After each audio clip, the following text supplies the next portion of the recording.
یہ کہتے ہیں کہ اگر کسی شخص کی بیوہ بغیر کسی شرعی عذر کے عدت نہ گزارے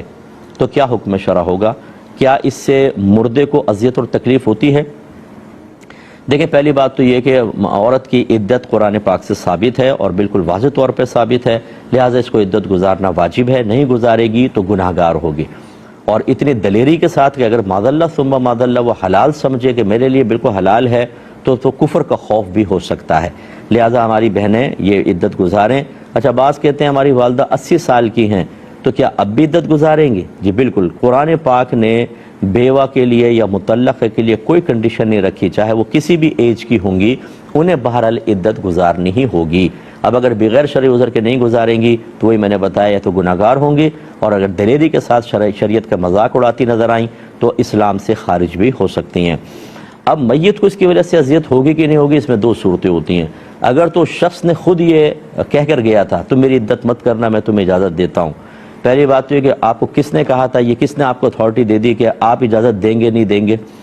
پہلی بات تو یہ۔ دوسری بات یہ کہ جب اس طرح کی کوئی وصیت کر کے گیا، بالکل اس کو عذاب ہوگا، کیونکہ اس نے اپنے گھر والوں کو ایک گناہ کی اجازت دی ہے اور اللہ تبارک و تعالیٰ اس کے رسول کے مقابل اپنے آپ کو گویا کہ کھڑا کر لیا کہ اللہ فرمائے، رسول فرمائے عدت کرو، اور یہ پپو صاحب کہہ رہے ہیں کہ عدت نہ کرو، تو اس شخص کے لیے پھر آخرت میں رسوائی ہے بہت زیادہ۔ لیکن اگر گھر والے، اس نے مرد نے ایسی کوئی وصیت نہیں کی، عورت اپنے طور پہ کر رہی ہے، تو اللہ تعالیٰ کسی جان کو کسی اور جان کا مکلف نہیں بناتا، نہ وہ کوئی جان کسی اور جان کا بوجھ اٹھائے گی، لہٰذا بیوی پہ وبال ہوگا، شوہر پر نہیں ہوگا۔ ہاں، یہ ضرور ہو سکتا ہے، میں ہمیشہ یہ نشاندہی کرتا ہوں اور خوف ہے کہ اگر گھر کا سرپرست ایک گھر کے اندر مذہبی ماحول نہیں بناتا، اگر مذہب کو آنے داخل نہیں ہونے دیتا، اگر شریعت نہیں سکھاتا، اور اس عدم تربیت اور جہالت کی بنا پر گھر والے گناہ کرتے ہیں، تو یاد رکھیں اس شخص کو اس بات کا مکلف بنایا گیا تھا، جب یہ اپنی آزمائش پر نہیں اترا، اس نے اپنی ذمہ داری پوری نہیں کی، تو ان کے گناہوں کا وبال اس کے اوپر بھی ہوگا۔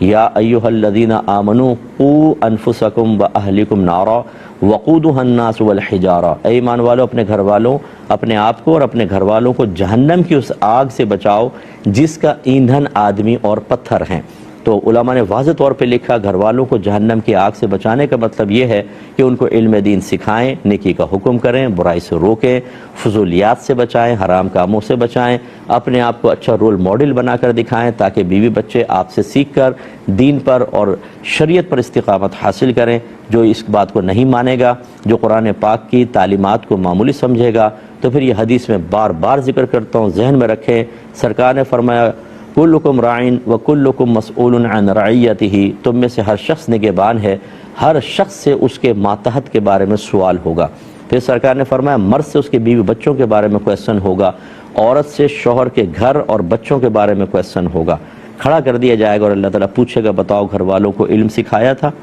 گناہ سے روکا تھا، نیکی کا حکم کیا تھا، نہیں کیا تھا؟ اگر شوہر کے اگر نہیں، تو پھر یہ جتنے مزے ہم نے دنیا میں کیے نا، شادی کے بعد بیوی کھانا بنا رہی ہے، چائے بن کر آ رہی ہے، صاحب کپڑے استری والے مل رہے ہیں، بچے ہیں، بیٹا یہ لاؤ، یہ کرو اور وہ کرو، ایک حکومت مل جاتی ہے سرپرست کو، تو یہ جو حکومت ہے، کل اس کا وبال بہت مشکل ہے کہ اس کا آدمی حساب کتاب دے سکے۔ اللہ سمجھ کے تو اگر ویڈیو اچھی لگی ہو تو اس کو دوسروں کے ساتھ ضرور شیئر کیجیے، اور ہاں، ایسی ویڈیوز کے لیے چینل کو سبسکرائب کرنا مت بھولیں۔